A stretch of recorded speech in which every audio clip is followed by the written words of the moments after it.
for just a little while now. Hilary Hoynes is an economist at UC Davis. She's one of our preeminent economists working in the area of poverty in the United States. She was just telling us at lunch she's just been made an AER co-editor in the area of public finance and labor economics, and she's noticed how much friendlier everybody is to her. So she's an influential person. Okay. She is speaking today on the assessment of the social safety net, the post-welfare reform safety net. As you know, we've had the chance to really give it a good test in recent years. So that will be her topic. She has said she's happy to take questions as she goes. You know, you can monitor yourself for how long you get into conversation in the middle of a seminar and how much you save a bit for the end if it's a bit of a longer conversation that you want to have. But otherwise, I'll leave it in your hands. Excellent. Thank you. Thank you. Thanks very much for having me. I'm happy to be here and to have a break from our own recruitment seminars going on down at UC Davis. We've got another week and a half of candidates coming in, so I'm happy to be here. And I appreciate you all being here, especially in the face of having been to many seminars, I suspect, over the past week or so, or two. So I'm going to be talking about some relatively recent work that I have with my longtime collaborator, Marion Bittler, who's at UC Irvine. And the motivation for the talk is to kind of do a bit of a check as to what the safety net is doing and how it's functioning now, 15 years since this very major change that's taken place in cash welfare assistance in the United States through welfare reform that happened in the mid-1990s. So what we want to do here is essentially, there's many studies that have evaluated what welfare reform has done. What we want to do is ask, in the current recession, how are families doing, given that we're now living in a world where the safety net has changed, and we want to kind of push towards an answer in comparing that to some counterfactual that, of course, is not observable, that is how those families would be faring in the same economic conditions if the safety net hadn't changed. So that's what we're trying to do in the paper. And in particular, with welfare providing, quote, less protection, is the recession causing more harm? So in order to do that, I'm going to be focusing on families with children and non-elderly families in general. It's an interesting and separate question to ask how older families headed by older individuals and folks without children are doing. But most of the things that I'm talking about in the safety net today are safety net programs that are primarily targeted towards families with children. So that's going to be the focus of our examination in this study. And we're trying to cast a relatively broad net in terms of looking at measurement around poverty, family income, employment, earnings, as well as food insecurity, access to health insurance, health outcomes, and so on. The challenge is that even though it seems like this downturn has been going on for a super long time, given delays in access to data, I think that what I'm going to be talking about today is still an incomplete picture. And part of that is some of the key measures that we don't have beyond 2008, which is really a long time ago. Some of our measures, like our poverty measures, some of our poverty measures we have through 2009. So there's a bit of a caveat here about whether or not we have the whole picture at this point. But the data that we have, we're going to bring to bear on the problem is not just, although primarily we're going to rely on household survey data to get our measurement of things like poverty and earnings and employment.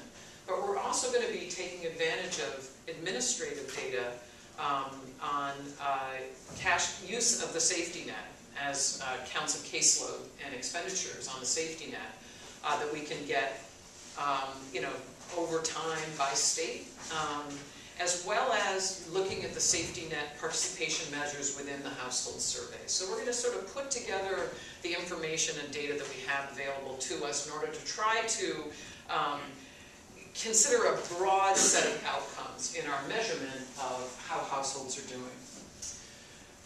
Some of our analysis is going to be, and I'll start, the first half of my talk is going to be primarily very descriptive and just trying to lay out the facts of what's happened in terms of welfare, and give you a bit of a sense of what the trends are over time in poverty, trends over time in utilization of the social safety net, and so on.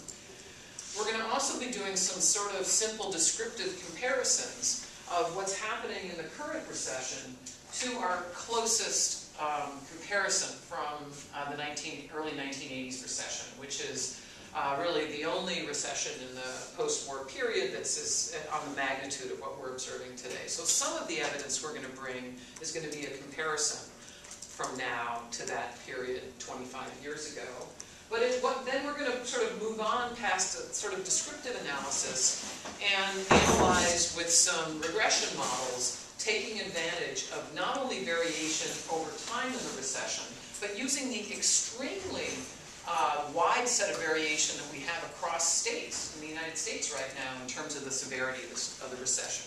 So we're going to try to utilize both over time and across state variation in order to attempt to parse out how the changes in the safety net are affecting the protection that the safety net is providing, in part by observing different magnitudes of the shocks across areas.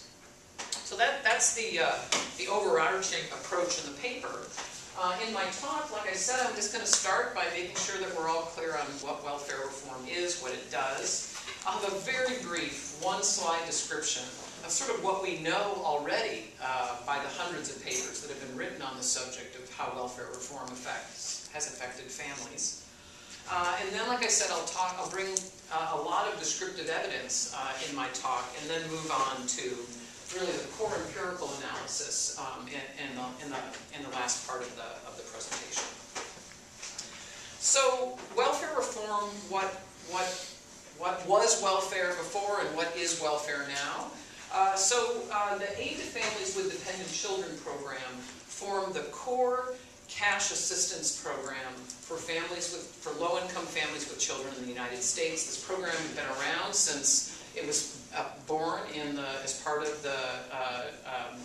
the New Deal legislation and part of the Social Security Act in 1935. We started to provide this cash protection for low-income families. And it was a program that was primarily targeted towards women and their children who had been without aid of a husband, either because the husband died or because that was the main reason, because the husband died. There wasn't a lot of divorce in this time. So interestingly, from 1935, marching forward about 60 years, the program really didn't change very much, yet society changed very much around it. So in 1935, a woman with young children would not be culturally expected to work, nor would there be much opportunities to do so. Yet fast forward 65 years, and the expectation about women in the labor market and opportunities changed quite a bit.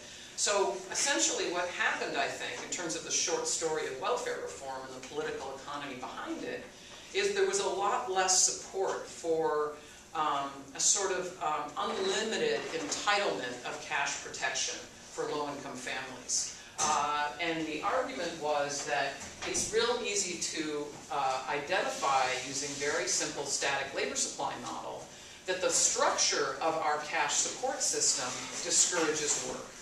So the basic fact of that is the largest assistance that a family will get is if they earn $0. If they have no earnings, they get it's not large in any absolute sense, but it's the largest assistance one can get. And then for every dollar that you earn, that assistance is reduced until eventually you earn enough that you're not eligible for assistance anymore. So that combination of a floor, if you will, plus what is in essence a tax rate within the program that taxes your earnings. As you earn more, the welfare benefit is reduced, creates very simple and stark disincentives to work. Furthermore, what is also the case is throughout most of this time period, a married couple would not be eligible for this cash assistance. And so it has been argued that the structure of the program not only discourages work, but discourages the formation of two-parent families. Now there's a lot of work that I've done that actually shows that the discouragement of two-parent families is very modest. It doesn't practically actually do very much and hasn't. But nonetheless, this has built up this real opposition to the structure of traditional cash welfare. So that sort of built up over many decades of discontent about what our cash welfare system was doing, which essentially led to the reform of the system. Yeah? Could you give us a sense of exactly how much assistance families were getting? I know it varies by state. Right, yeah, so it does vary a lot by state. The modal state for like a family of 2 kids and a single parent would have maybe a maximum benefit per month of $350 around now. So Oregon would be above average. California would be above average where I am. The average state, which would typically be a place like Ohio, as it turns out, sort of on average, is about $350 for a woman and 2 kids. And interestingly, these benefits have always been set nominally. Always, over time across states, is always nominally set. So the legislature typically has to vote on an increase. So what you can imagine, just like with things like the minimum wage, you tend to see this in real terms, this very jagged kind of pattern. There'll be an increase and then there'll be a lot of real decline and an increase and then a lot of real decline. So actually over time it's just really declined in real terms on net very much since the sort of maybe early 1970s, or when real benefits were at their maximum. Okay, so what happened with this massive welfare reform? What happened was, number one, and most importantly, the entitlement aspect of the program is gone. So what does that mean? In the old program, as long as you remained eligible by your low income status, and that would be established state by state, what that eligibility criteria would be, you can continue to receive benefits as long as you have children. The new program, the federal law says that states can provide assistance, at least using federal dollars, to a maximum of no more than 5 years per woman, if you think about it that way. So that's the really critical thing, I think, that was changed in the program, and these are the so-called lifetime time limits. Now, it was at the option of the states to make those time limits even shorter than that. And so, for example, Wisconsin, my home state, very progressive state, interestingly, has a 2-year time limit, the shortest time limit in the country. And Connecticut also has a very short time limit. So states could do what they wanted. Mainly what the welfare reform did was allow states to adjust their programs a lot more to how they wanted to use the resources. But some of the key federal components are this lifetime time limit, no more than 5 years, unless the state wants to kick in their own funds in order to go beyond that, which, for example, my state, California, has done some. In addition to this important change, not only time limits, but also various work requirements, and importantly, it turns out, financial sanctions, which are basically used as, if you don't comply with the rules, say you show up to some job club, then your benefits can be sanctioned or reduced if you don't play by the rules. So these are the sort of sticks that the law included. But interestingly, what a lot of states did, in combination with these sticks, to try to, get people to see welfare being less generous, what they also did was actually made it easier to earn money while on welfare and continue to keep a bit more of your check in order to try to encourage the transition from cash assistance and welfare receipt to work. So this was a sort of bundle of changes that took place. Yeah? So just one thing. So this incentive was that the cash assistance was non-taxable, but to work that would take $1 away from the cash assistance was taxable. Exactly. So even though it's not taxable in the sense of like on a 1040 form with the IRS, it fills exactly the same role as a taxpayer does in their earnings. What happens? I earn another $1 and my assistance goes down. That is what we call an implicit tax rate. It's a within-program tax rate. And the tax rate was as high as 100%. So you earn $1, you get a less $1 of assistance. So who would find it rational to work with that kind of incentive? I mean, it makes perfect sense that you would see this equilibrium with very low rates of employment and earning while on assistance. So it's a very kind of natural response to those economic incentives. So that's really the bundle of what happened in Tanf. And so now the program is called Tanf. It used to be called AFDC. And this happened, the thing that makes this a bit difficult to study is it happened all around the same time.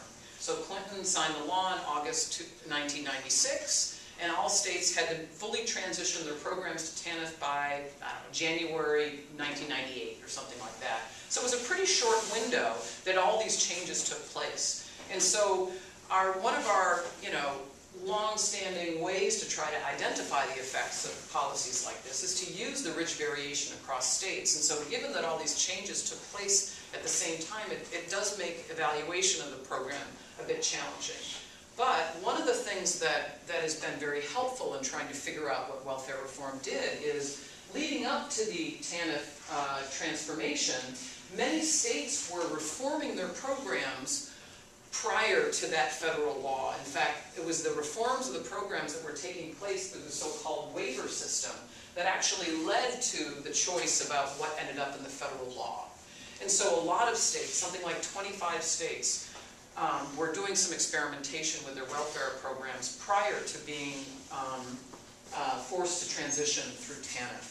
And so many researchers, and us included in this paper, take advantage of not only what the Tanf programs looked like, but the experimentation that was going on before that time.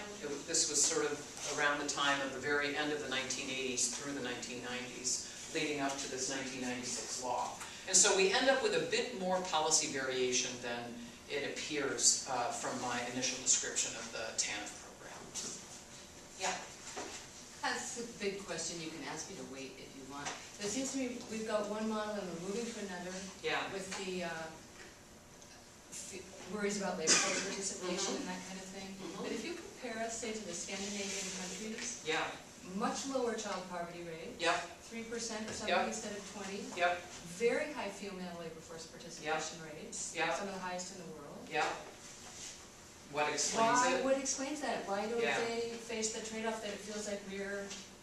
I think several things, and I've thought quite a lot about this. And I think number one is in part the answer to the gentleman's question about how much assistance do we give.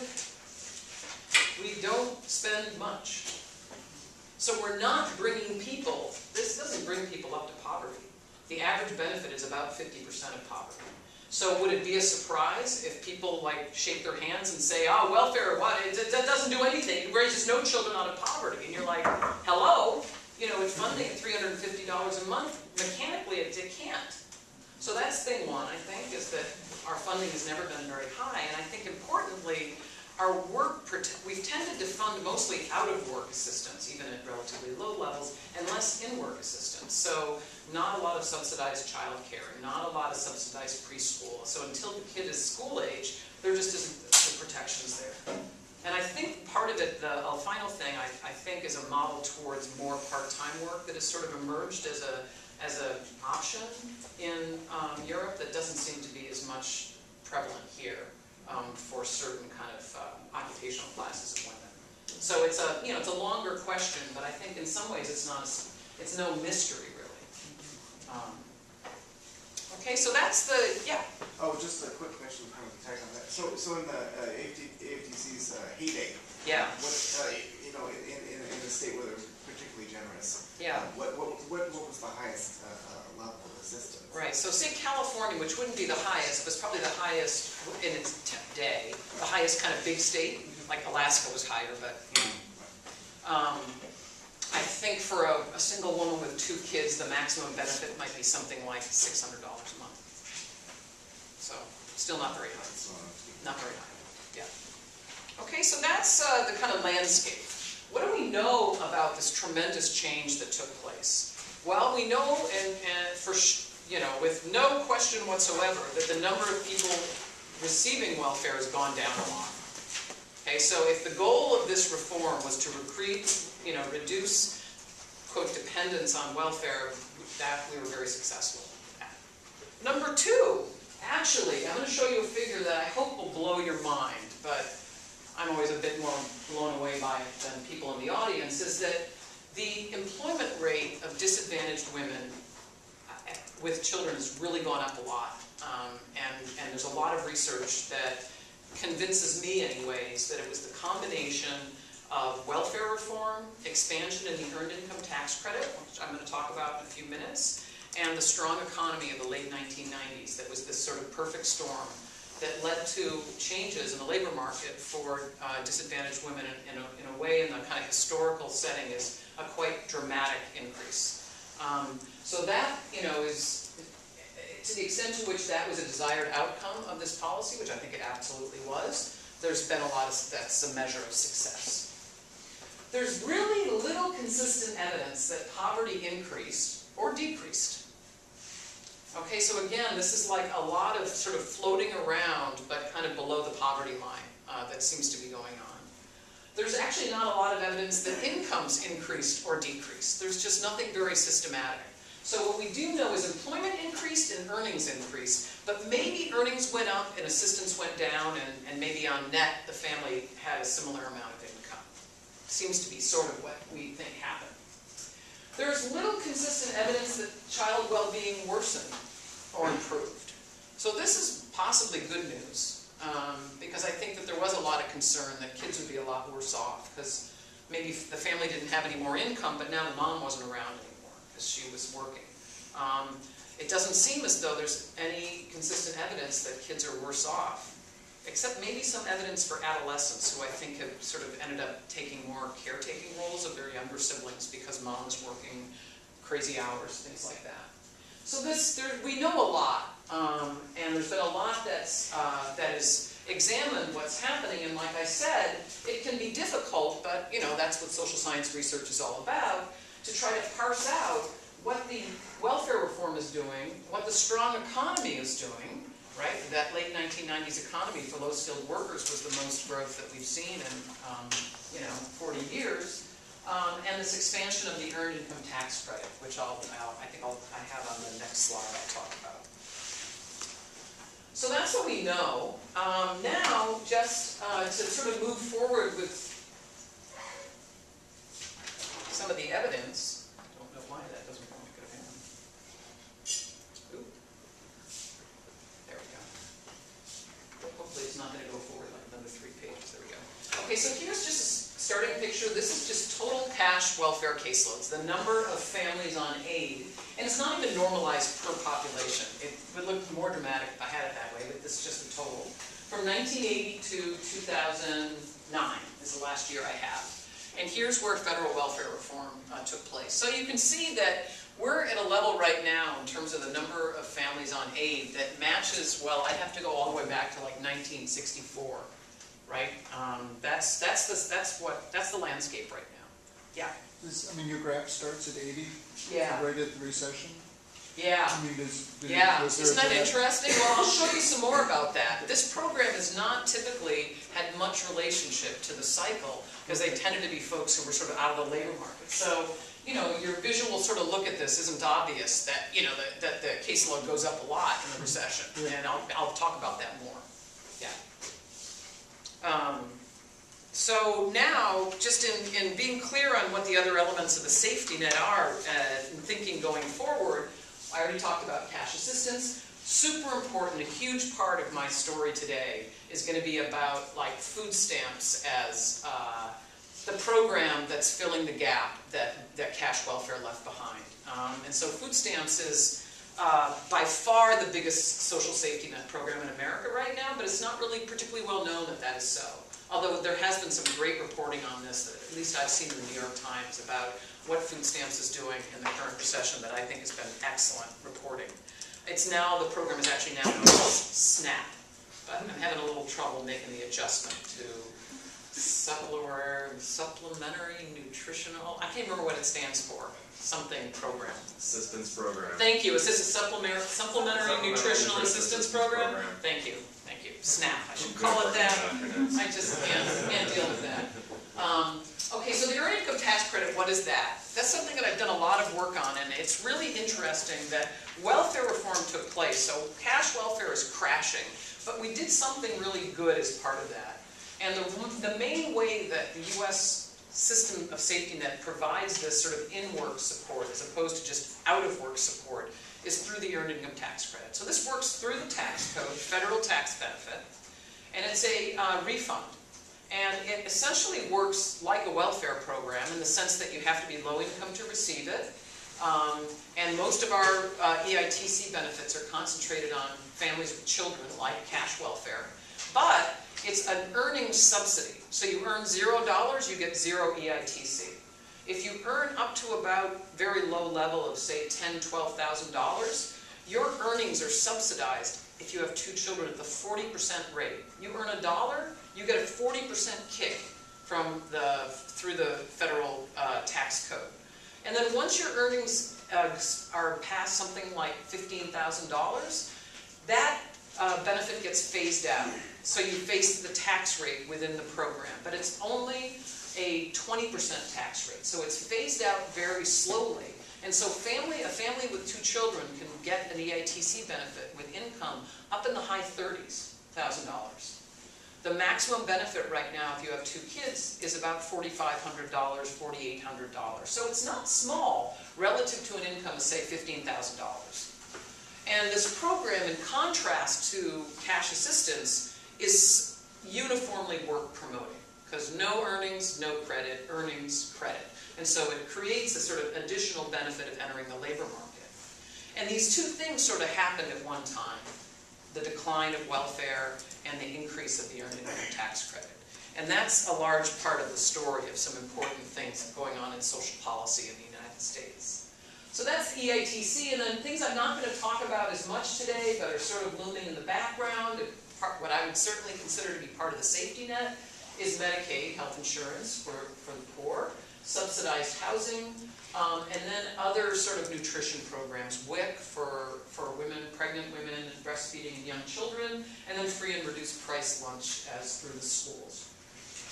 I think of unemployment insurance as absolutely part of the safety net, but of course, in contrast to all of these other programs, it's not limited to the low-income population. So yes, it provides its whole reason for being is insurance against a shock to earnings. So it's clearly part of the safety net, but it's not part of the for the poor safety net, which is primarily what I'm going to be talking about. Okay, so I think I'm going to show you this on a graph somewhere else. So I'm going to skip this. Let me just show you this because I think this tells a lot of the story about what I'm going to be talking about in the rest of the talk and the landscape for changes in social policy in the United States.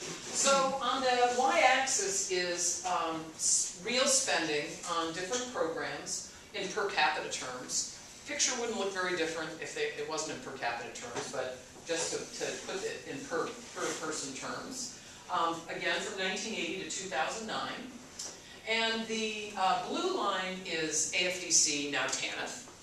And so this looks a lot like that caseload graph that I showed you. It's the same phenomenon. Spending sort of flat and has gone down a lot. Importantly, though, I should note that this dotted blue line, basically a lot of states are now using funds to do things other than give cash benefits. This solid blue line is dollar cash benefits that Tanf is providing.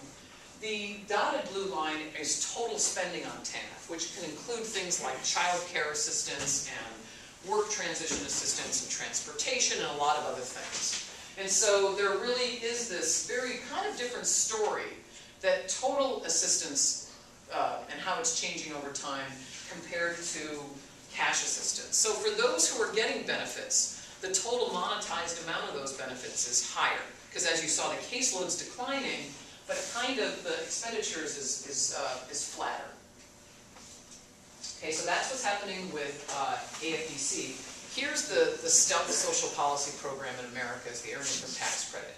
So it was nothing until some legislative expansions in 1986, 1990, and then importantly in 1993. And so you can just see that even before welfare reform, the EITC on a dollar per person basis is a much more important program in America. We're spending more money on it, that's for sure, than on AFDC. And you see that just persisting throughout this period. And that's sort of an important thing to know about the changes that are taking place. And so one of the things that we're asking in this paper is, well, even though this went down, are there other protections that are still providing some support for families that are insuring them in this downturn. And then finally, food stamps, which is really interesting. And I guess I didn't say that these shaded regions are the NBR-dated recessions, except our data primarily in this paper is annual, and the NBR dating is monthly, so we had to use some liberties to change their monthly dating into our annual dating. But all of the shaded periods are the recessionary, the contractionary periods. And what you can see finally is the food stamp program with the open circles. And food stamps has sort of always been more cyclical than AFDC. Because it has a lower tax rate, and so it tends to be a program where there are more people who are working, like the working poor rather than the non-working poor, receive food stamps. And you can sort of visually see that a little bit. But what's really striking is how much food stamps has increased in this most current recessionary period, which is something that is not fully understood, how that, we were talking about that a bit at lunch today, about how that has actually happened, and the response of food stamps in this recession is just more than it had been before. But importantly, food stamps seems to be a more counter-cyclical program to begin with compared to cash welfare. Yeah? Do you have any demographics on who's getting food stamps recently in this new recession? Yeah, so this data, I should say, is all administrative data. So it just counts from USDA and HHS, and so that doesn't have any demographics. But what I'm going to bring in later is CPS, analysis using the CPS, where you also ask families, are you receiving food stamps? And of course, there you have demographics as well. Although I'm afraid in this paper, I don't really have much evidence on that, and I really haven't looked very much at that, to be honest, about who it is whose take-up has gone up. The little that I've read about this suggests that there's no one particular group that seems to be... Just because of the nature of the recession being so large? Right. I think a lot of it is a lot of the people who are on now have never been on any kind of welfare before. But I think that's partially the nature of this contraction being so much bigger and longer and widespread. Okay, so here's the picture that, I think is just amazing. And this is plotting, again, from 1980 to 2009. Labor force participation. So this is like any work last year, a very crude measure of employment. But for the most part, if I were to show you something on hours or earnings, it would look pretty similar. And this is all for women, ages 20 to 58. And I've just simply tabulated by whether the woman is married or not, whether she has children or not. And so it's this solid blue line, the single with children, that is the group that is most at play in all this policy variation. So welfare reform is single women with children. The earned income tax credit, while it's available to married and singles, married individuals have more income on average, and so they're a quarter of the caseload are married couples. So it's primarily a program targeted towards single parents with children. And what you can see is, and if I had this graph going back another 20 years, you'd see this sort of persistent period of not high labor force participation rates among this group, with a lot of hand-wringing about, oh, welfare discourages work, so on and so forth. Although, interestingly, not a lot of hand-wringing about why married women with children have similarly low labor force participation rates, but that's because that tends to be supported by another earner in the family rather than public assistance. That's my own sort of political view of the situation. But in any case, what you see is in the early 1990s, a huge increase in employment rates among this group. And if I were to show it to you for this same group, but conditioning on women with a low education level, would be even more dramatic. And so what we know is true is that something changed that caused this dramatic increase in employment. And so a lot of research has looked at that, and like I said before, it seems pretty convincing to me that it's this combination of that expansion of the EITC, which I just mentioned, the reform of welfare, and the strong economy that created this troika of influences that led to this increase in employment. So this is part of the landscape.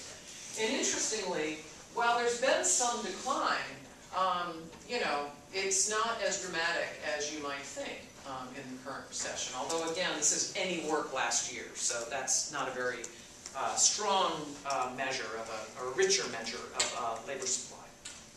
Why do you think the employment of single women with no children went down over that period?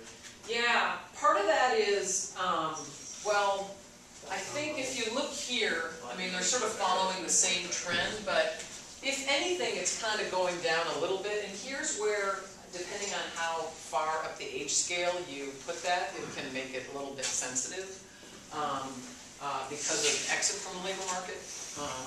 So I don't know, that's something I have not studied a whole lot. So I know what it is for men. If I were to show you this for men, I can't remember who asked that question. I'm not recognizing who. Yeah, sorry, I wasn't staring out in the space.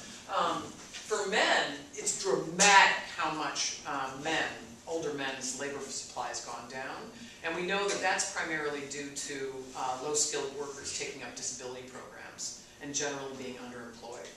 But I don't think that's been that's been documented to be also true so much for women. It tends to be much more men who are making that kind of transition. Yeah? Is there an age when the children no longer count? Yeah. When they Yeah, reach so it's 18? 18. Okay. Yeah, although the EITC is a little flexible. Like if your kid isn't still in school, I think it's till not 21, but 20 years, something like that. But yeah, so some folks who will receive cash welfare for a long time only sort of age out of it when they don't have any children under the age of 18 anymore.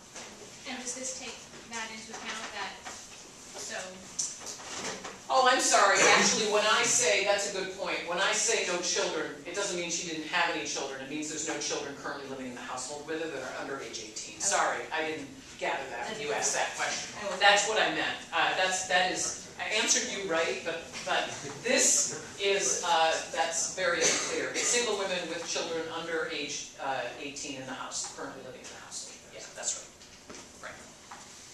So that's why looking at this group is the group that's being affected by the program, because they currently have children and therefore eligible for this kind of suite of programs. Okay, so I think there is just one more graph in this series, and then I'm going to talk a little bit more about the interaction between the recession and welfare reform, right? So that's sort of where I'm going here. But one more thing. One of the other important themes that we've learned in the context of going through, working on this project, is that this is now using the household survey data, the current population survey.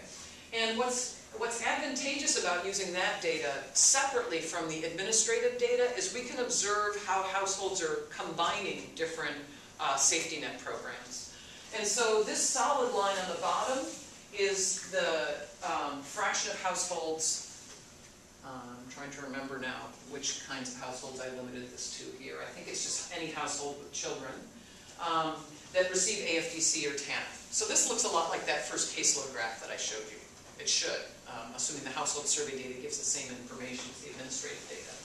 The dotted line is the same thing with respect to food stamps. So it shows that sort of same pattern of a strong increase in the current recession. And then finally, what we do in the top one is we combine every safety net program that we can measure in the CPS, except Medicaid, just because it's so different than the others, and also excluding cash welfare, just because we want to look at all the other participation. And if you look at that, you can see that, first of all, observation one that's interesting is that welfare reform didn't do anything to these programs, yet there was this huge fall off in participation following welfare reform that is interesting and heavily studied. That is, a lot of people thought all these programs were taken away when it was really only this one. But observation two is that there's a lot of evidence that participation more broadly in the safety net is highly counter-cyclical, that is, increasing in periods of contraction, even though cash welfare doesn't appear to be particularly from this aggregate picture.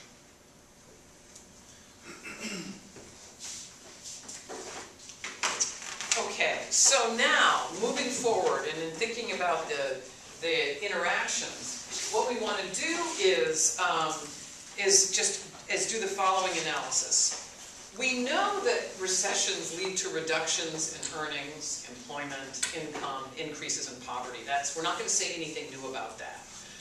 We also know, and I've done a lot of work on this question, is that generally speaking, the lower your skill level, the more prone you are to the loss of a job in a downturn.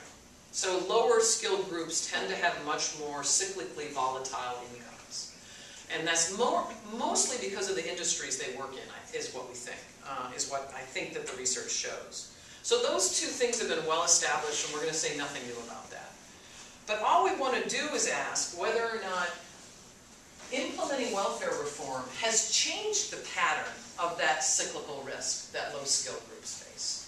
That's the sort of modest question that we seek to answer in this paper. But it turns out to be rather hard to do so because, we don't observe the counterfactual. So we need to use our best social science model to try to separate that out. So I'll get to that in a few slides.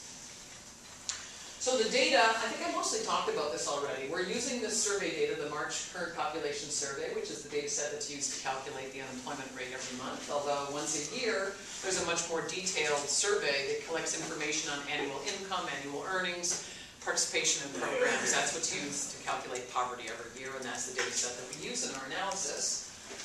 Then I already mentioned we use administrative data wherever we can. We also have used, although I don't think I had any of it in my presentation, because we never found any statistically significant results on food insecurity as another household outcome. And then we use all the unemployment rates come from the employment department. So here is now, we're going to sort of transition to be talking more about poverty. And this graph goes back to when poverty, this is over the history of poverty measurement in America, starting in the early 1960s. And the solid blue line is the percent of all persons in America who have income below poverty. And so if you don't know how poverty is measured, so-called official poverty, it's a family measure. So you take all the income of everybody in the family, and then given how many, the family size, essentially, number of adults and number of children, you grab this national poverty threshold, which for this year, for a family with, I think, 3 kids is the one that sticks in my mind, is something like $16,000 for a 4-person family. And if your income is below that, you're in poverty. If it's above it, you're not in poverty. Okay, so it's structured like that. Interestingly, the structure of poverty and its measurement has not changed at all, really, since the early 1960s. And so the poverty threshold is as it was back then, it's just adjusted for changes in food prices from year to year. So there's a lot of criticism of the poverty rate. The things about it that I find most limiting are, number one, it's based on cash income. So for example, if a family receives food stamp benefits, it does not count in their income, and therefore the official poverty measurements would not show any potential reduction in poverty by spending more money on a program like food stamps, which is as close to cash as you can get. It's a payment that now you get through a debit card, and you can use it on virtually anything in the grocery store. And most of the research shows that if people respond to it in terms of the decisions they make about what to purchase, in a way that's very similar to a cash disbursement. So it really is like cash, because everybody spends money on food. But interestingly, it doesn't show up in family cash income, and therefore isn't part of poverty measurement. Important point number 2, and the same would be true for any other kind of in-kind benefit, housing subsidy, for example. It also is pre-tax measurement, so the earned income tax credit does not count towards reducing poverty. Yeah. What year did they stop handing out paper food stamps and putting them on debit cards? Pretty recent, and it varied by state. And so I think there have actually been some studies that utilize this variation in adoption of debit cards across states to understand whether that's increased take-up, has it reduced take-up, has it reduced fraud, and that was mostly happening in the late 1990s to the early 2000s. When they were switching to the debit cards in that year? Yeah, somewhere in that range. Because I'm wondering if by carrying a debit card and looking like everyone else, it's lessened the stigma of using food stamps. Totally agree with you.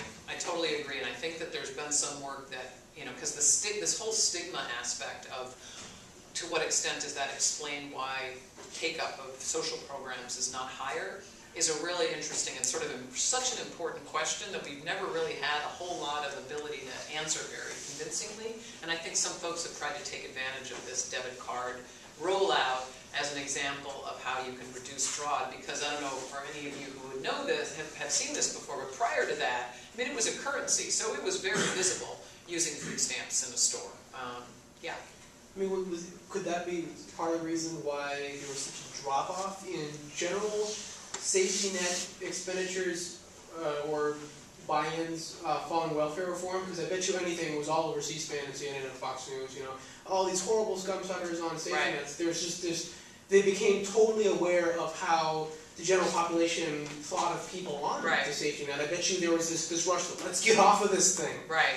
I mean, is that studied, or is it mostly other reasons? I think that's a really interesting question. That is, the fact that welfare reform was on the front page of the newspaper and then everywhere else. The question is, how did that change people's perception of what it was and the stigma of participation? As far as I know, that hasn't been studied. I've seen it, raised as an issue, but I don't know whether anyone's sort of figured out quantitatively how to try to measure that. There is some interesting work that I've seen recently about the expansion of Fox News affiliates across markets in America, and it was to look at something else. I think it had to do with maybe the Bush-Gore election or something like that. I forget what the dependent variable was, but it was a very interesting right-hand side variable of the expansion of Fox News and as how that brought in a sort of viewpoint and how it influenced some political economy question. I don't quite remember. But I agree, but I don't know. I mean, I don't know that anyone's shown that very convincingly. Yeah. Okay, so that's the measurement of the food stamp, of the poverty rate. There's been a lot of attention to trying to improve this, to take into account the things that I measured, plus a lot of other criticisms about the program. And so we have here, for just the most recent period, when this was starting to be measured, what we call the alternative poverty rate, which constructs family income, including things like food stamps, and adds in the EITC and does all that kind of stuff, according to a recommendation from the National Academy of Sciences, which the CPS data allows you to mimic that National Academy of Sciences recommendation. Yeah. Well, one of the big issues with this consistent poverty rate, consistent poverty measure, is that the tax burden that people who fall in this income range pay has really increased over this period? Well, it increased until the EITC, and then it went down. So the tax burden was including like the payroll tax, because that's a really important part of the tax burden of low-income working individuals, has been very high. But with the EITC, if you earn in this range, you pretty much can have no tax burden at all with the refund that you get through the EITC. So I could put that on here. That would be an interesting thing to sort of superimpose on here about what the average tax burden for folks who are below poverty would be. And that would be interesting. But I think it would look kind of going up, and then I think it would be going down, something like that. Yeah? With the poverty rate, wasn't one of the problems they had with that the inflation in housing costs or renting costs? Yeah, exactly. And that's one of the things that is also adjusted in my collaborator, Marion Bittler, is much more of an expert on what's in this than I am. So, but there is a housing adjustment in there as well as some spatial variation.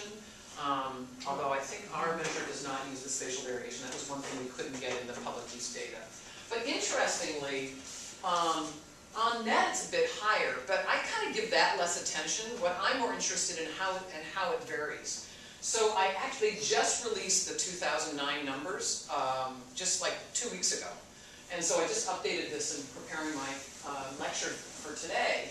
And what you can see is that, when the new poverty figures came out in September, there was a lot of attention about how much the poverty rate had gone up in this recession. That's the blue one. But what's interesting is that the alternative poverty rate that includes these other measures of protection is much flatter, has gone up much less in the current recession, which I think is interesting and important, a really important finding that is probably a little bit too buried in this right now. So the other thing to just observe from looking at this picture is that wow, poverty really went down in the first 10 years of the war on poverty in the 1960s, and really, it hasn't really moved very much since then. And so this is a lot of concerns, like, wow, we throw a lot of money at this program, at this problem, but it really hasn't changed very much. In fact, on the next slide, I'll show you child poverty, which is a whole lot worse. Most of this decline is actually, it's the elderly poverty rate, which we've been the most successful at, which PS is mostly Social Security, what Social Security has done. So again, it's no real mystery why the poverty rate among the elderly is lower. It's because Social Security is funded pretty well, and it's really removed a lot of folks from poverty in a kind of a persistent way.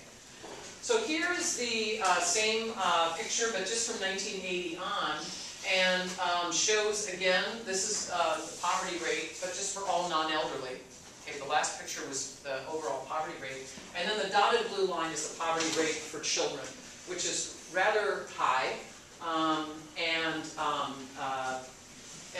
heavily cyclically volatile, the children's poverty rate. Okay, so that's sort of the landscape for what we're trying to look at in terms of, okay, what we're trying to do is say, is this increase in poverty that we see in the current recession any more severe than what it would have been if welfare reform hadn't taken place? That's what we're trying to answer. So, as one kind of beginning comparison of that, and I know there's like a lot of numbers here, so I'm just going to mention a few of them. This is measuring a bunch of outcomes, which I'll talk about, and the first column is the early 1980s recession, and it's a change in the outcome from peak to trough. So from 1979 at the peak before we went into the early 80s recession, and in 1982 at the bottom of it. And then for the current period, 2007 is the peak, and then 2009 is the most recent data point we can get, although some things we actually can only measure through 2008, so that's what's in this column. And so part of what we want to do to start thinking about this is just to sort of look at this and see how different these outcomes are in these two different periods. Now, an awful lot has changed in this time period, so it's not a very good idea to look at these two and try to say that welfare reform did any of it, but it's a useful starting point. So, for example, the poverty rate for children went up by a lot more in the early 1980s recession than it's gone up today. And then this 0.6 number is the increase in the poverty rate that's this National Academy of Sciences alternative poverty rate, which, as I already pointed out on the graph, has gone up a lot less in this recession than the overall poverty rate. Up here on the top is utilization of the safety net, and the percent increase or decrease in spending in real per capita terms from peak to trough.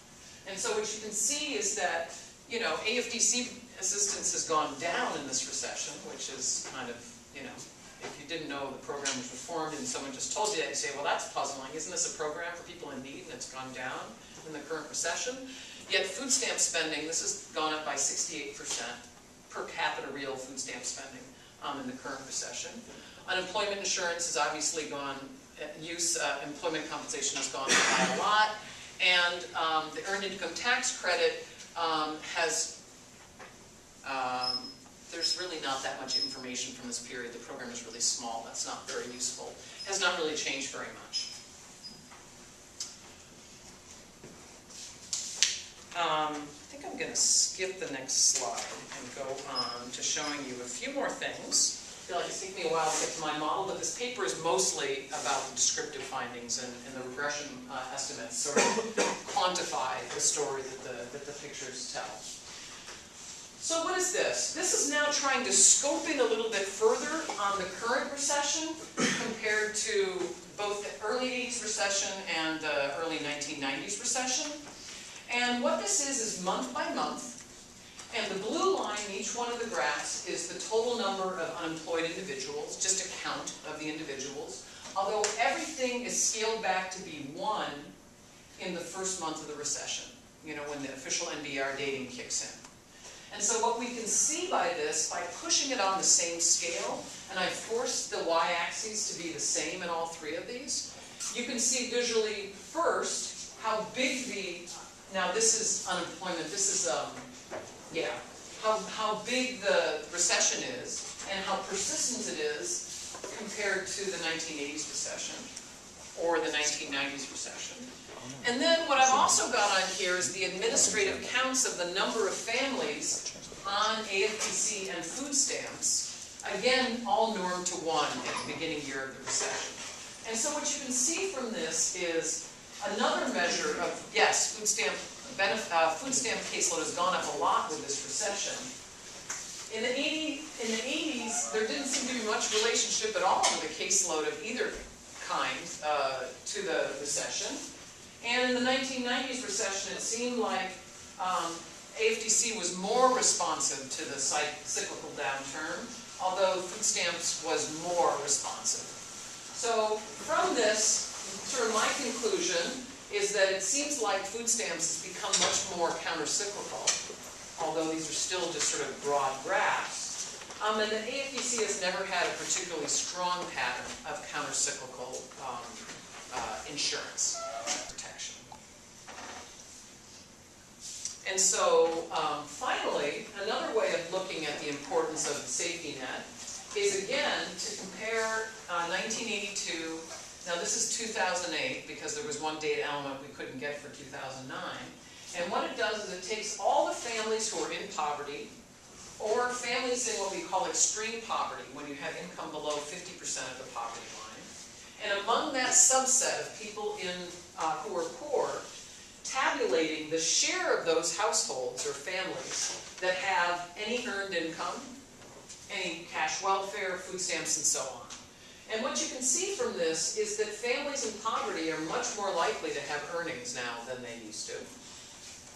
A little bit less true for those in extreme poverty, but you can dramatically see how the cash welfare safety net has decreased utilization, even among those in extreme poverty. And what has gone up? Well, food stamps has gone up a little bit, that you can sort of see. And the other thing that we're not going to talk about much in this paper, but is also kind of happening on a different scale, is utilization of SSI, which is kind of cash welfare for the disabled population, which does include children who are diagnosed ADHD, which is kind of a whole other interesting question. That is, there are a lot of kids moving from AFDC and Tanf to SSI because the rules about what a disabled person is has always been around work, but children don't work, and so it's kind of created this whole new legal world of what is disability when you're talking about children. So there does seem to be some evidence that some smart caseworkers have moved families over to SSI. So if a kid has just ADHD, they can qualify for Social Security then? It's not Social Security, so that's DI is Social Security, so this is like the welfare. Social Security disability benefits are only for workers, just like Social Security is. The other one is, it's cash welfare, but for the elderly and disabled. So it's for the poor elderly primarily, but now it's also this disabled population has grown. And I shouldn't say, I know children are receiving it that have attention, but I shouldn't just say they might have other things. Hopefully. Right, but it's not, kids who have muscular dystrophy or something, I mean, it's other kinds of, it's interesting. It's an interesting world. But I can't really say much about it, because I'm not an expert on that. Okay, so that's a snapshot of what's going on in the household. So my summary of this descriptive evidence is that it's clear that use of the non-cash welfare safety net and poverty, food insecurity, which I didn't show you, shows strong counter-cyclical trends. It's difficult to use this simple descriptive data to really make much of a conclusion about how much of this is welfare reform versus other things. And I'll just give you one concrete example of that. Back here in this graph where it showed in the 1980s recession, AFDC didn't, quote, respond. Well, it turns out that in 1981, quite separate from this recession, AFDC had a very significant change to its tax rate, where it went from 67% to 100%, and so the caseload really declined. And so that just happened to have occurred at the same time the recession hit. And so if there was any counter-cyclical bump in the caseload, it was erased by the fact that other factors were reducing the caseload. And so that's been sort of well documented. So that's not a very important example for the thrust of what I want you to get across today, but it does show the limitations of trying to conclude something from these broad trends. And so where that leaves us is to try to pull together variation in the magnitude, the severity of the shock. Okay, so we're going to have unemployment rates that vary by state and year. And we're going to pool all periods, not just recessionary periods, we're going to pool all periods and try to just take advantage of year-to-year variation in local area labor markets in unemployment rates. And, you know, there's tremendous differences in the size of the recession across states and regions in the United States right now. And there always have been very different industrial mixes and so on in the states. So we have that. And then I'm going to, on the next slide, tell you about some measures for welfare reform that we have. And part of there are going to take advantage of this waiver period as well as Tanf reform. And then we're going to have an interaction between those two things. And so while a lot of literature looks at the coefficient on the unemployment rate, how cyclical is employment for the low skilled, and a lot of people have looked at how does welfare reform affect outcomes. This paper is just about the interaction term. So it's about how does a shock to the labor market, change in the unemployment rate, lead to differences in outcomes differently in the period after reform. So this paper is all about looking at that interaction term. Yeah? Why are you looking at the state level unemployment rate instead of one of the ones that's like split off by gender, education level, or anything like that? Yeah, so,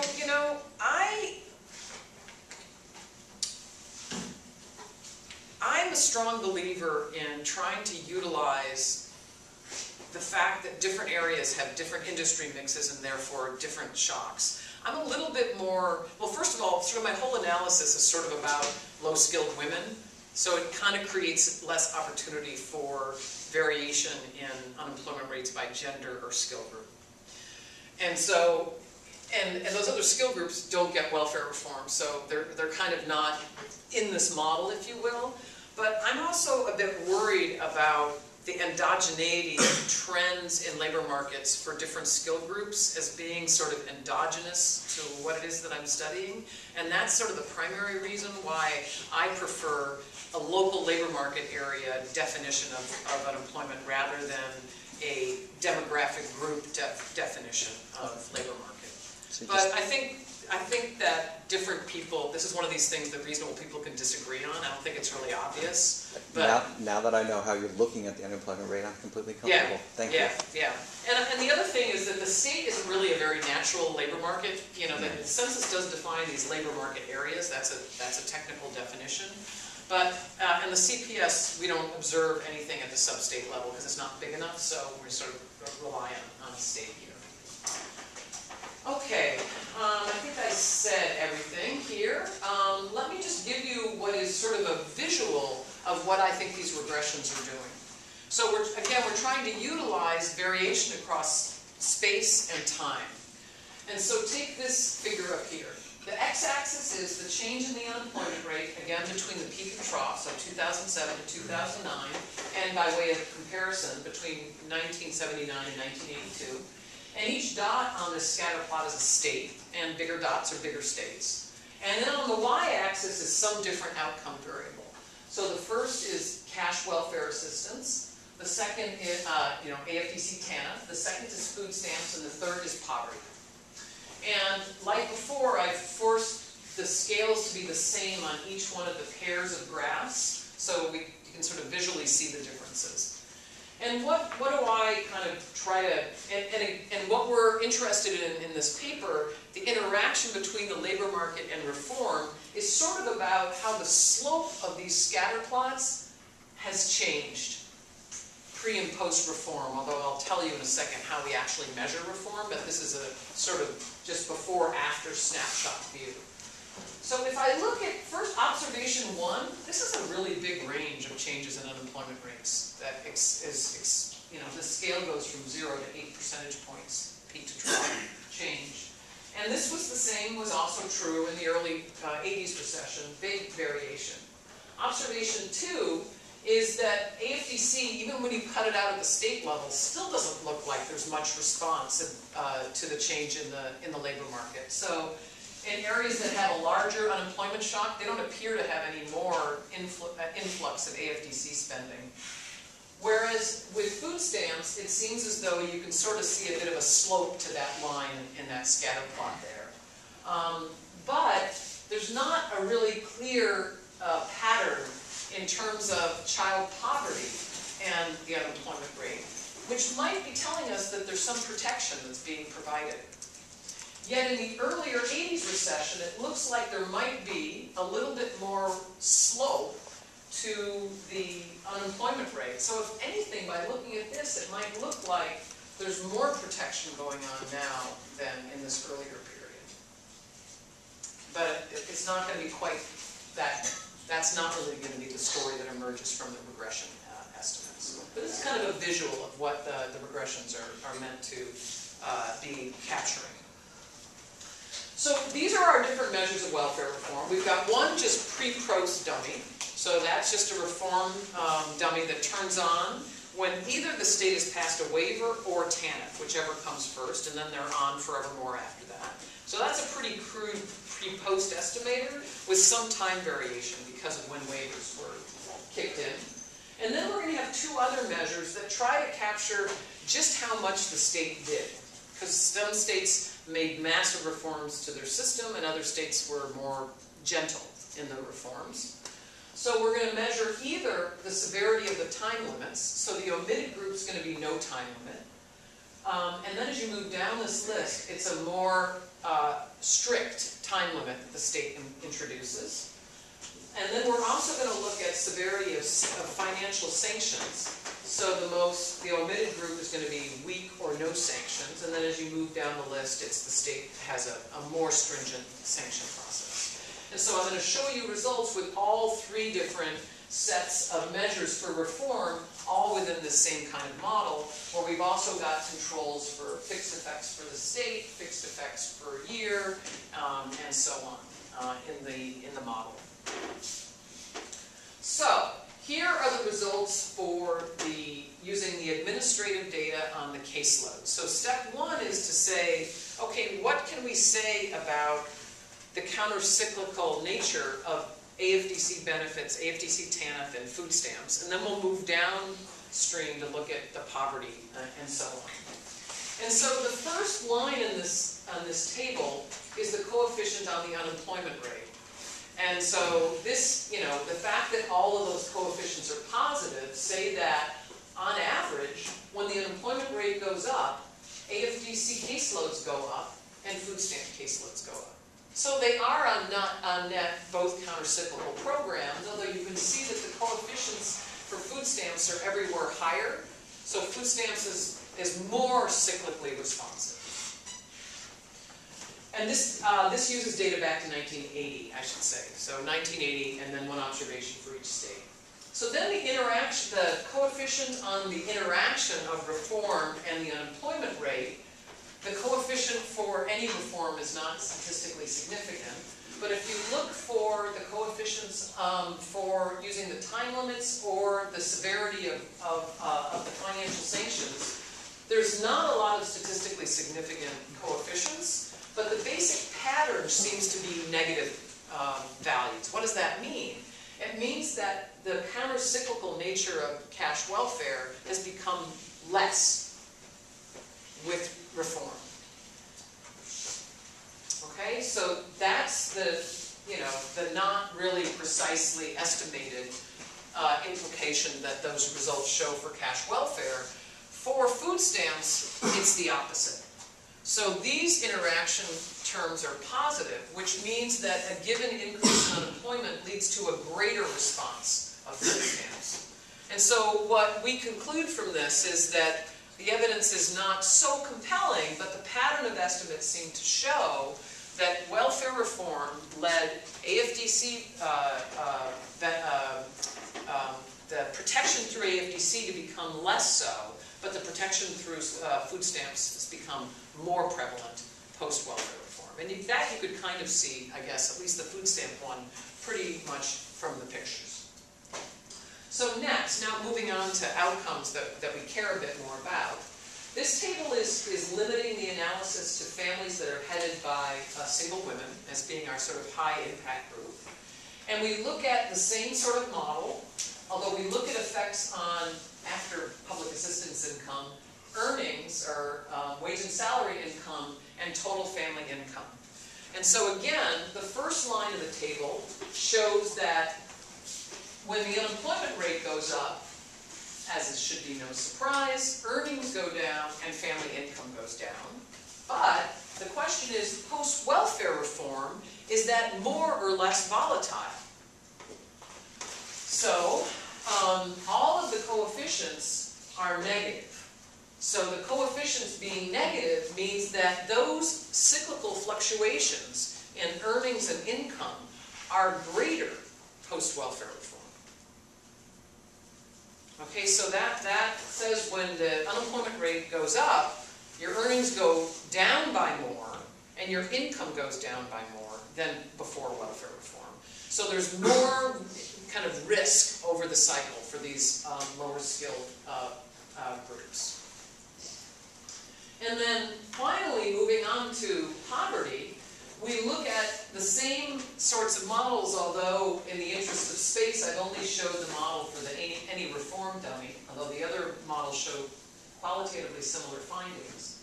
And we show both the official poverty as well as the alternative poverty measure that includes food stamps and EITC and so on. And we cut at different slices of poverty. Extreme poverty, that's 50%, 100%, and 150% of poverty. And again, while not very few coefficients are statistically significant, the pattern is all in the same direction. Once again, the state unemployment rate, the coefficients are all positive, which says that when the unemployment rate goes up, poverty goes up, okay? But the interaction terms are suggestive that that fluctuation has increased post-welfare reform, with the big caveat that only one of the interaction terms reaches statistical significance. So here's where, with 1 year more of data, I'm hopeful that things will become a little bit clearer. So mostly what I can do is tell you, well, the picture seems to be pointing in this direction, but it's not a very statistically precise picture at this point. Have you considered the possibility that the reactions are asymmetric? So it's different from the unemployment rate is increasing when it's decreasing because state budgets kind of do work that way? Yeah, that's a great idea. I have looked at that in another setting, but I have not looked at that here, and I think that's an excellent, there's absolutely no reason why I shouldn't do that. That's a great idea. Thank you. Yeah. And I know that that does seem to be true when you look, I haven't looked at it in poverty, but I've looked at that with labor market outcomes. There does seem to be some asymmetry in the kind of reaction function to increases versus decreases. And let's see, what else do I have here? We actually looked at so many more outcomes, but nothing was really very clear. So if we couldn't get even one statistically significant interaction term, we sort of talk about it in the paper, but I didn't prepare the tables. So this looks at the same household survey data, and in order, I should say kind of offline that there's been a lot of concern that as welfare reform occurred, and that our ability of our household survey data to capture people on aid seems to have gone down. And part of that seems to be that after welfare reform, a lot of states called their program, like what is Tanf called in Oregon? Is there like some catchy name that isn't Tanf? Tanf. It's just Tanf? A lot of states, like in California, it's called CalWorks. And so I think in the process of rebranding all these programs, it seems like it's getting a bit harder to track it in these household surveys. And so some people have said, oh, you can't believe what the CPS says, and you should only believe the administrative data. So we actually estimate the same models as I showed you a few slides ago that use the caseload data. And what's encouraging about that is that at least for the things that we're looking at, the qualitative pattern is the same. There's a positive coefficient on the unemployment rate, and the interactions seem to be suggesting, the one that I can be statistically confident of, is that food stamps has become much more countercyclical after welfare reform. And so the magnitudes of these actually line up pretty well with the magnitudes from the administrative data, which is like the gold standard data. So that is kind of encouraging. But beyond that, we can also construct this very inclusive measure of the safety net. Like if the household participated in any of the following list of programs, although we explicitly did not consider Medicaid, just because that's something different, nor AFDC, because we were tracking that separately. And when you do that, you say, okay, forget about cash welfare. What's happening to the rest of the safety net? What you can see is an enormous increase in this counter-cyclical punch of the safety net. So the interaction term is of equal magnitude to the main effect. So what that means is an increase in unemployment rate is going to lead to twice as much increase in participation post-reform compared to pre-reform. So that is a big change. And then finally, we actually spent a lot of time, we were looking for any other sorts of measures because poverty is so limiting. We wanted other measures of economic stress in the household. And so we looked at things called various measures of household stress, like are there two families living in one housing unit, other kinds of measures of crowding. And quite to our surprise that we never found anything that, any statistical significance on any of that. We looked at measures of access to health insurance, access to utilization of healthcare services, health outcomes, pretty much anything that we could measure in the data, and none of it really created any statistically significant picture, but for what it's worth, virtually all of the interaction terms are positive. What does that say? It says that the outcomes are worse than they would have been pre-reform to a given shock, right? So any positive coefficient off a positive base means it's more cyclically sensitive. And so there's kind of, you know, a stacking up of evidence without a lot of stars on it that suggests that post-welfare reform, the cycle is imposing greater harm. But I don't know, I'm hopeful with another year's data we can sort of separate out what is a non-result from just a not very precisely estimated result. So it sort of is what it is in that regard. So just to conclude, I kind of already stated the main findings, so I'm not going to summarize the findings once again. But what we're interested in doing here is sort of taking this very broad perspective on this, you know, quite significant change in our social safety net in the United States, and then asking how that seems to influence how disadvantaged families are faring in this very difficult economy that we currently have. And we, I think, find some evidence that I'm fairly convinced by that food stamps and the rest of the safety net is really kicking in a way that it hasn't before. And there's, you know, some evidence, like I said, that suggests that families are worse off. But it's not so compelling, and so there's partly this optimistic part of me that says, wow, you know, it's not as bad as I thought it might be when I went into this project. So there's still much to be learned, I think.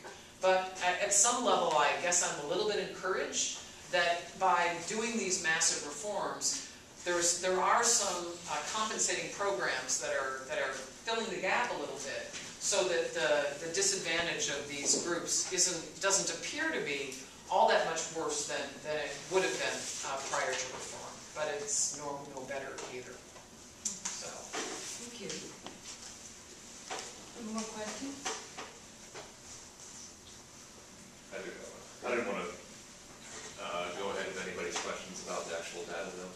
I was curious about your graph earlier in the presentation where you showed the divergence between the expenditures per capita on Tanf and the actual grants. And I was thinking of two ways to sort of look at that. You said that there was transportation, child care. Child care is the big one. And I know that was one of the big things with reform is they wanted to give less direct money, less transfers, and make it more possible for people to go to work. But when I see a graph like that, a lot of time I think of transfers to private companies.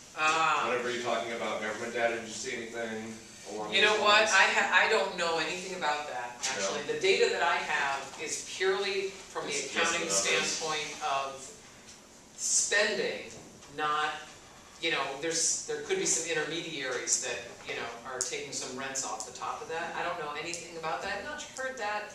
I'm sure that there's someone who's looked at that, but nothing kind of pops into my head. I don't even know very much about whether the guys that are getting this assistance that fills the gap here, the difference, are the same guys who are getting the cashes. I don't even know that. So there's, from the administrative data that tracks this really well, you don't know who's getting anything. So, but, you know what I mean? So it's not even clear whether the guys who are getting cash assistance are also getting these benefits, or whether there's like a whole other group that there's the cash, there's kind of the really hard to serve guys that still get the checks, and then the kind of less hard to serve guys is where they're not getting checks, but you're funneling the support to. And I think there are surely people that know that, but that doesn't that's not something that's been really well, the data has been shown that I can see that or know that. Yeah. When you're looking at the countercyclical nature of these programs and how it's more, these certain programs are more responsive during times of recession, is that, or do you know if that's more a function of whether the programs themselves are becoming more responsive to need, or during the expansion times there's less use of them? Yes. I think what it is, it is not the case that food stamp caseload is more responsive now because it's more generous than it was before. Think of it as like not changing at all. I think in the case of food stamps, there's been incredible outreach by local governments to try to get their citizens who are eligible on the program. So I think that it's not so much about whether the programs have changed their generosity. I think it's all about take-up. So take-up is conditional on being eligible, do you receive the program? And almost all of this variation is driven by take-up. So those that are eligible are more likely to take it up now. And I think I even had that on some slide somewhere, and I forgot to mention that. So a lot of the actions in take-up, which is kind of interesting. It's not generosity, it's not like dollars per person have gone up. It's about greater utilization of a program that exists. And it's not that it's a matter of less utilization during times of expansion when... Well, that's part of it. I mean, I think, you know, part of the fact that this number is below that number is there was less need here, so there was less utilization. So yeah, and that's not, you know, that's not shown really clearly here, but that's definitely part of the story. Yeah. Yeah. I was looking in the notes on the regression, and it says that models also include a full set of fixed effects, state fixed effects, and state-specific linear time terms. Yeah. Why did I do that? Yeah. Well, I was thinking maybe there could have been structural breaks because it's kind of a long period that's in there. It is, right. Yeah. So the reason why, you know, the deep identification in the paper is at the state times time level.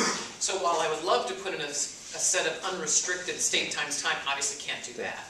So what do you know, so the next best thing, although it's kind of lame, are state linear time trends. I think we tried state quadratic time trends and that really wasn't any different. Okay. Why do we put them in at all is that, well, you want to make, what you're worried about is like the correlation between states in decline and other stuff. And so that, you know, a state linear time trend would sort of absorb that. But you're right, over a, you know, how many years is that, 29-year period? That's an absurd thing.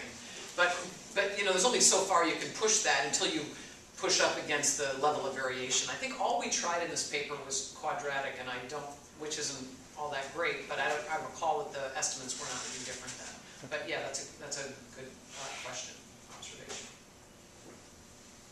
Yeah. I was wondering about the composition, especially over time, if you have any idea who's poor. Yeah. And I say that just because of the 1981, 1982 recession figure you had, which showed the increase in poor being greater than like 2005, 2007. And I'm wondering, and the reason that kind of pops into my head too is because looking at the poverty level over time for the last like 20 years or so, I mean, it's fluctuating up and down a little bit, but to me it looks like it's more like probably like systemic poverty. Oh yeah. And so to me, like seeing like a larger increase in the 80s versus the early 2000s make me wonder like who maybe has left poverty versus like who hasn't, especially since it kind of is the same over time.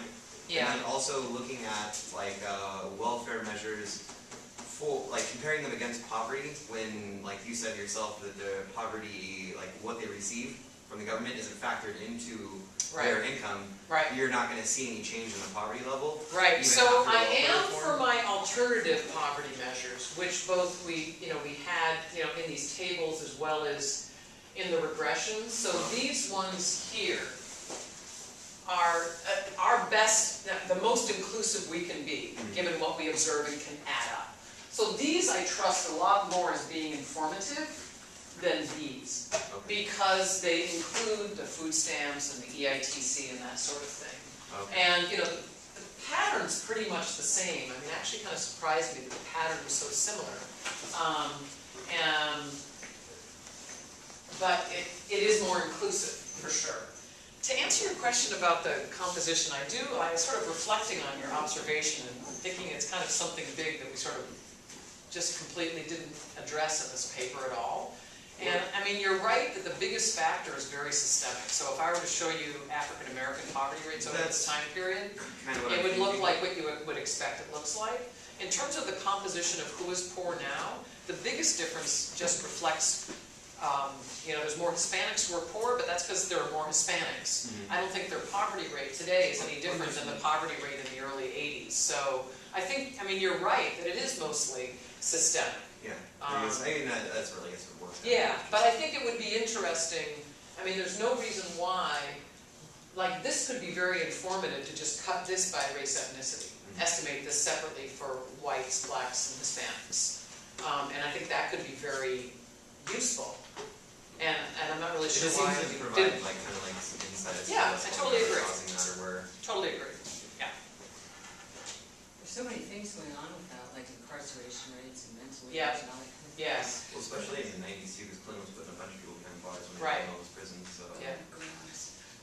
One thing I was wondering is, we have this stylized fact that unemployment insurance really doesn't work well for women with kids, or nearly as well as for men, Yes. given that they come in and out. Yeah. And I wonder, if you have a sense of how, if women are getting more access to unemployment insurance, and if that changes. Yeah. We didn't see a lot of evidence of that factor in our work, but I've seen some other descriptive work that basically shows there's transition from welfare to work, and then once you're in work, then it entitles you to unemployment insurance. But the challenge is that you need to build up enough work experience to get that, and what you tend to see among this disadvantaged group is a lot of churning through different jobs. And I think that that's why you don't see it, even though employment is going up. You need that 32 weeks or whatever it is in order to kind of vest for your unemployment insurance. And so I don't think, practically speaking, although I feel like that's something we should have been able to illuminate a little better here, is practically speaking, I don't think that unemployment for this group has really played a very different role in this recession. People really haven't gotten there yet. People really haven't gotten there yet. Yes, I think that's right, but I think we probably could say something more about that.